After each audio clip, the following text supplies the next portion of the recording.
Nine-time champion Otto Sitterly here at Oswego Speedway today. They're going to be running some practice here in just a little bit. It's a beautiful Thursday afternoon. We're hoping it's going to stay that way all weekend, but I guess we're going to have to wait and see. 4th and 7th for you so far this year. First of all, I haven't seen you in a long time. How have you been, Otto?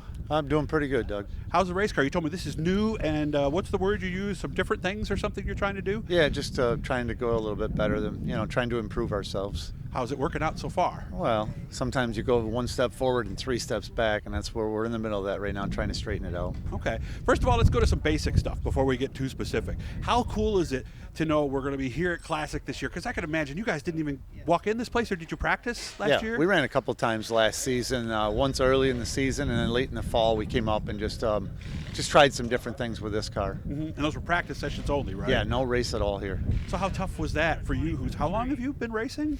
Yeah, I've been racing here for 20 plus years, maybe 25 years, and yeah, it wasn't that tough. We have an ISMA car, and we went and ran that maybe 6 or 7 times in different states. So I mean, we did good in that respect. But yeah, to come back here not running for a whole season, different chassis. The rear clip on this car has been changed. So I guess we're playing catch up.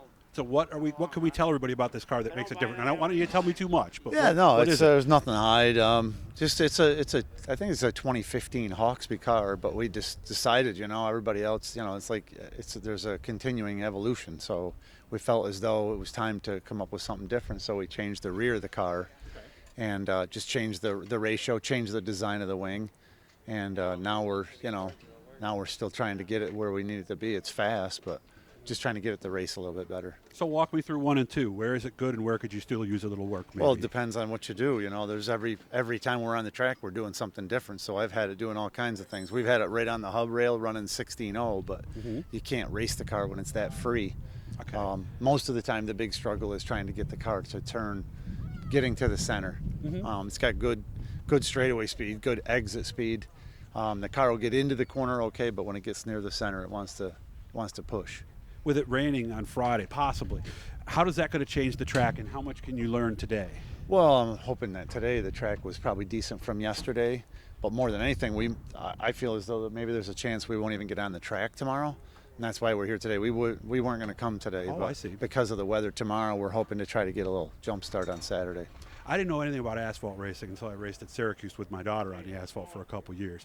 Rain and things like that, how much do they affect the setup and how you approach a race? Like, say it rained the night before versus, it's been 2 weeks since it's rained and there's rubber down. Yeah, well, I mean, that's the big thing. And this place, it changes from the spring to the summer to the fall. So in the middle of the summer, when it's really hot and sticky and the oils, this track is old and wore out. Comes up, right? The oils come to the top. So when you get rain, a lot of times it just makes the track slippery. So you might be in the middle of the night, the track will be one thing, and then you get a 2-hour rain delay, and now you got a new track to race on. Not necessarily a better one, but a different one. Yeah, because we raced on Sunday afternoons, and then we ran at night during the summer. Right. And boy, what a difference it makes, huh? Yeah, and then the being by the lake with old pavement, this place really changes at night. Even though with a new wing design, it's not as bad as it used to be because the cars are really stuck. But with the old configuration tail, this place would loosen up a lot at night. And I felt as though that's what really made for good racing, that the cars would loosen up at the end of the race, where now you'll see last year, to the last Classic we ran, I think we ran a 16.5 at the end of the Classic. It's really too fast. The cars are too fast, huh? The cars are just stuck. Not that the speed's too high, but it is. But it's just that everybody's so stuck that makes it hard to pass, right? Yeah, it's when the cars are sliding around is when it's at its best. So. Yeah, when you're watching that guy in front of you, you can tell he's getting loose.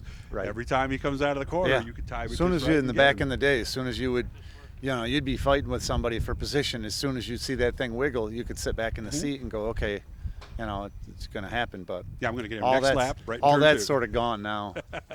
As far as the car, why is it Black Betty? What's the name? Is that significant? Well, yes and no. The car was actually, it's a 3-way deal. It belongs to Joe Moriarty, Johnny, and myself.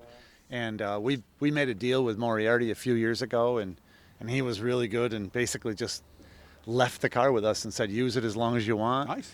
And one day, we'll catch up with him when the car is sold. And but it came to us, this color, and we just thought it was the right thing to leave it the color. And then I think we had a good night of racing one night with it the first year, and at the end of the night, I was sitting in the trailer, and Johnny just was like, he's all happy and stuff, you know. And he slaps it on the hood, and he goes, "Oh, Black Betty was good to us," and then it sort of just stuck. Yeah, if you're young, you don't remember that song. That was a long time ago, right, John? That song was a long time ago. We've heard it a lot over the last 2 or 3 years. I can imagine. He's got it on his player, ready to go if we wanted it in the background right now. So, classic this weekend. What would make for a successful classic? I already know the answer. We want to win. How many has it been? How many have you won? 5. 5. Yeah. Right. So 6 a realistic thing? Oh yeah, absolutely, yeah, yeah, for sure. I just feel the biggest thing about this race this weekend is going to be racing luck. Okay. And then there's many things to go with that. You know, the Thompson kid did what he did a couple of years ago, and I think a lot of the rear wing played into that, and a lot of his lack of knowledge of how the races run played into. Oh. So I think the last race run here is going to play a huge effect on the race this weekend. I wish you all the best. Hope you have a great weekend. Remember, guys, I'm giving this to Thursday night to get you guys ready, okay? Sunday's the big race. Of course, Friday, Saturday, Sunday, OswegoSpeedway.com is how you can find out more information. Hit that little bluey in the corner. It'll subscribe you and let you know every single time we talk to somebody cool like Otto. Good to see you, man. Same here. Saturday night is the race. Saturday night's the big one. Okay. Yeah. See, that's how much I know. So, but that's why you go to OswegoSpeedway.com. Sunday's a rain date. That's right. That's where I caught that from. It's the rain date for We're Friday. not doing that. We're going home to watch the Indy 500. There you go. Oh, that's right. Have fun this weekend, man. Good to see you. All right. Same here.